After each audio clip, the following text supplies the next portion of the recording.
Right, hello guys, and welcome to today's video. In today's video, we're going to be talking about MW2 weapons finally being usable here in MW3. Now, does this mean there are some meta MW2 weapons lying around? Absolutely not. I've been messing around this past week or so playing with the MW2 weapons, mainly the ones that got buffed, but just in general, having some fun, going back and using the MW2 weapons here in MW3. And surprised to say that they have actually buffed quite a lot of them to make them actually usable in MW3. And who knows, maybe there is a good build out there that is actually pretty usable.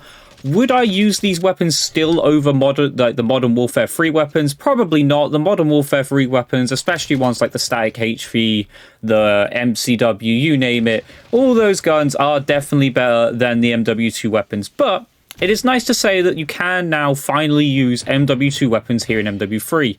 This is something that I think has taken a bit too long, and I can understand why they didn't make it at launch, reasonable to be able to use these weapons, because they wanted everyone to play, play MW3 and experience the new MW3 weapons instead of playing MW3 and just using the meta MW2 weapons. Obviously, remember the TAC-56, the Vaznev, all these weapons were absolutely useless at the start of this game, which was kind of the way I wanted it to be at the start of the game. However, I think they've taken far too long to make these weapons as usable as they should be now. So what you're seeing in the background is a TR-76 Geist gameplay. I believe that's how you pronounce it anyway. It's not the only gun that I've had quite a lot of fun with. The P90, I think it's called the PDSW or something. It's not actually called the P90, but it's a P90 and it's from MW2. Are both weapons that I found reasonable success in this game. Have I dropped a nuke with either yet? No, unfortunately not. But both weapons are reasonably useful in the game, and there are many more out there that can be used. I've even seen a few people using the SPR from MW2, I believe. So the snipers have even been buffed to the point that people who quickscope and, the sniping community are actually using MW2 snipers. So it makes the game a little bit more refreshing, especially when you haven't used these weapons for so long. It brings sort of a new element to the game. But I do think this is something I want to discuss about, that this kind of took too long. I think, yes, I get why they did it. Like I said, they want people to use the MW3 weapons. We've now come to pretty much the end of the game's life cycle, and they have finally made MW2 weapons usable. Not great, not perfect. They're not going to be absolutely meta-defining and ruin the game, essentially, or make it so that the Vaznev is on top and the TAC-56 is on top again. But they are usable. You can play multiplayer with them, but you are going to get absolutely destroyed by someone using an MCW still. Like, the meta weapons are still going to be way better than the MW2 weapons. But I wanted to showcase this, show that you can make these weapons usable. However, there are some things that I think should be changed, because they still, how would I put it, ruin these weapons. Like, these weapons are really hard to actually make builds for, because there's a lot of things you're limited to with, based off of how the attachments were ported over from MW2. So you can use MW3 attachments, as you are seeing on this TR-76 Geist gameplay here. I am using a lot of MW3 attachments. I'm actually using, I believe, a high velocity magazine thing. I'm using the, whatever that site's called, can't remember what it's called, but that's from MW3. One of the things I would recommend as well is that new suppressor. You need to kind of use the suppressor, the one that you get through as an aftermarket part or whatever it's called, because a lot of these guns still do have a little bit of visual recall, a lot of, gun smoke and stuff like that kind of got ported over from MW2. So you kind of have to use the suppressor. I'll leave the name in the comments as to what the suppressor is, because it kind of massively makes these guns more usable. And I feel like you have to use them with the amount of, how would I put it? Just a lot going on with the weapons. They're not as, how would I put it? They are, completely straight, straight shooters like they're in MW3. Like MW3, the guns just shoot straight, right? There's no recoil, there's next to no visual recoil. You can kit them all out to shoot perfectly straight. These guns, they have a little bit of recoil to them, and you can see that a little bit in the gameplay too. But there's a lot of attachments that are completely unusable, that aren't MW3 attachments, so they're not actually from MW3, they're from MW2, and they're mainly the barrels. Like, the barrels for these MW2 weapons are completely unusable in my guys, just because, yes, they improve the bullet velocity, some improve the damage ranges, etc. The barrels you want to use, the ones that we use here in MW3 like we do with the MCW, etc.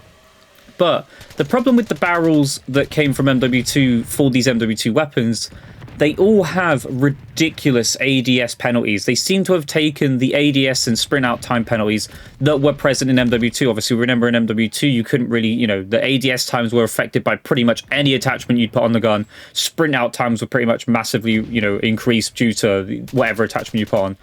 And those same attachments still have those properties here in MW3, and they really need to not have these properties, because I feel like that what they're doing now is making the game, you know, setting up the game to be whatever state it's left in, right? Because we're in the final season now of Modern Warfare 3. We're going to be moving on to Black Ops 6, and they're setting it up so that you can use all the MW2 weapons if you want to, all the MW3 weapons, and just play the game as however you want to see fit, right? You know, MW3 is going to be done in literally about 3 weeks or 4 weeks time, and they've made it so that these MW2 weapons are usable. But this is something that I think is a bit too late to actually enjoy the weapons as much as we wanted to. I think a lot of people are just now waiting for Black Ops 6. So not many people are actually going to experience using these MW2 weapons. And there are probably some of you out here who didn't even actually use MW2 weapons because you never played MW2. So if you aren't one of those people, you know, who ever got to experience the MW2 weapons in their prime, you know, feel free to try and use them now. Like, it brings a bit of fresh air to the game. Yes, again, you're going to still get absolutely ruined by the people using the meta weapons, but they are usable, and they're a lot more, you know, they're a lot of fun to use at the moment. Like, that's what I've been having fun with, using little different setups, little different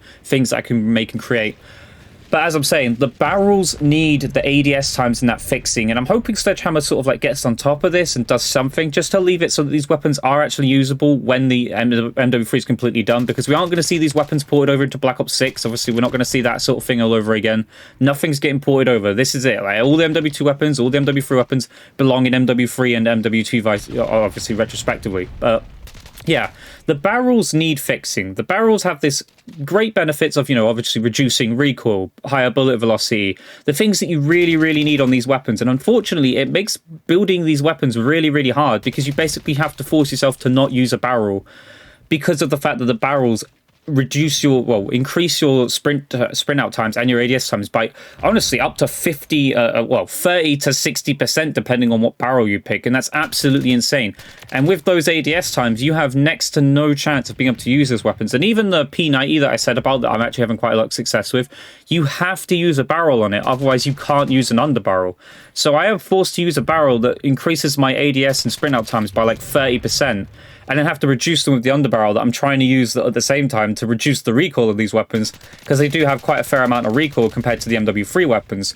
So they are usable, they are fun, and it's great to see that we have a lot of, you know, choices now. Like, we can use a lot more different weapons in the game. Are people going to do that? Absolutely not. I've actually only seen in my lobbies that people have pulled out the P90 or whatever build I'm using when I'm absolutely dominating the lobby with it. That's when they think, oh, maybe Taz is using a crazy meta weapon. I'm actually not. I'm just doing quite well with the weapon. But, you know, it's something different. It's fun. I get it. I think it's a great idea to, you know, buff the weapons. Has it taken too long? Absolutely. I think these should have been buffed a lot sooner, just because I understand them not being meta at the start of the game to make the game more fresh and have new guns to use. These could have been done about 3 months ago. This should have been something that could have been done 3 months ago, you know, made these weapons more usable and given a lot more time for people to use them. But you guys let me know your thoughts down below. What do you think about MW2 weapons and MW3? Are you going to be using them? Do you even care about them? Are you even playing MW3 now? But let me know down below. But I hope you guys enjoyed today's video. If you did, leave a comment, leave a like, subscribe notifications on. I'll catch you guys in the next video. Goodbye.